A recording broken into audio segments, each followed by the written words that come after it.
بالحب تلقاك البدور ضيف الأماني والسرور، فيك العطايا والأجور يا مرحبا.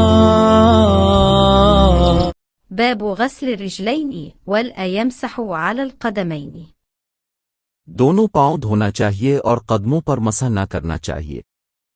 حدثنا موسى قال حدثنا أبو عوانة عن أبي بشر عن يوسف بن ماهك عن عبد الله بن عمرو قال تخلف النبي صلى الله عليه وسلم عنا في سفرة سافرناها، فأدركنا وقد أرهقنا العصر، فجعلنا نتوضأ ونمسح على رجلنا، فنادى بأعلى صوته ويل للأعقاب منال النار مرتين أو ثلاثا। हमसे मूसा ने बयान किया, उनसे अबू वाना ने, वो अबू बशर से, वो यूसुफ बिन माहुक से, वो अब्दुल्ला बिन उमरो रज़ी अल्लाह अन्हुमा से रवायत करते हैं। वो कहते हैं कि एक मर्तबा रसूल अल्लाह एक सफ़र में हमसे पीछे रह गए।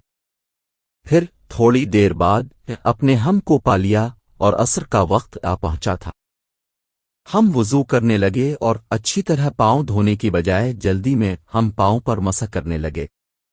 अपने फरमाया एड़ियों के लिए आग का अजाब है, 2 मर्तबा या 3 मर्तबा फरमाया।